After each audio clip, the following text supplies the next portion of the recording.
Sir आज world hepatitis day है, तो आप लोग बता रहे कि जिस तरह से टारगेट है कि 2030 तक हेपेटाइटिस को खात्मा एक तरह से हो पाए, इसके लिए डॉक्टर्स आपने बताया कि तमाम तरीके की सावधानी खान पान में बरतने की ज़रूरत होती है। देखिए, हेपेटाइटिस के 3 मुख्य कारण हैं।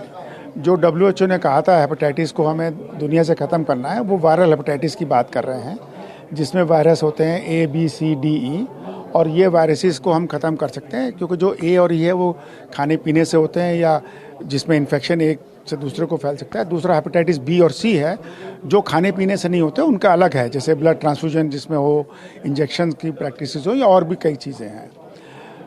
वो जो है क्रॉनिक हेपेटाइटिस करते हैं या सिरोसिस कर सकते हैं, लिवर कैंसर कर सकते हैं। तो धीरे धीरे ये कोशिश की जा रही है कि वर्ल्ड से हेपेटाइटिस ख़त्म हो सके। उसकी वैक्सीन्स भी आ गई हैं काफ़ी, जैसे हेपेटाइटिस B की वैक्सीन पूरे हिंदुस्तान में सभी बच्चों को लगती है, उससे फ़र्क पड़ता है।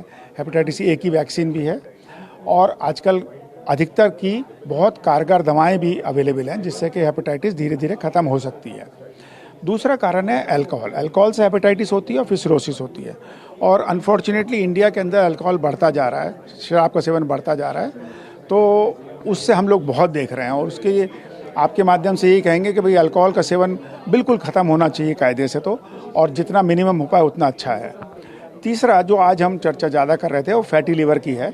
लिवर के अंदर फैट या वसा आ जाना, उससे भी सिरोसिस हो जाती है, उससे भी बहुत समस्याएं होती हैं, और वो 2 वजह से होती हैं। एक तो हम खाने पीने में ज़्यादा खाना खाते हैं, फैट ज़्यादा लेते हैं, शुगर कार्बोहाइड्रेट ज़्यादा लेते हैं, और एक्सरसाइज कम करते हैं, अपना काम खुद नहीं करते हैं।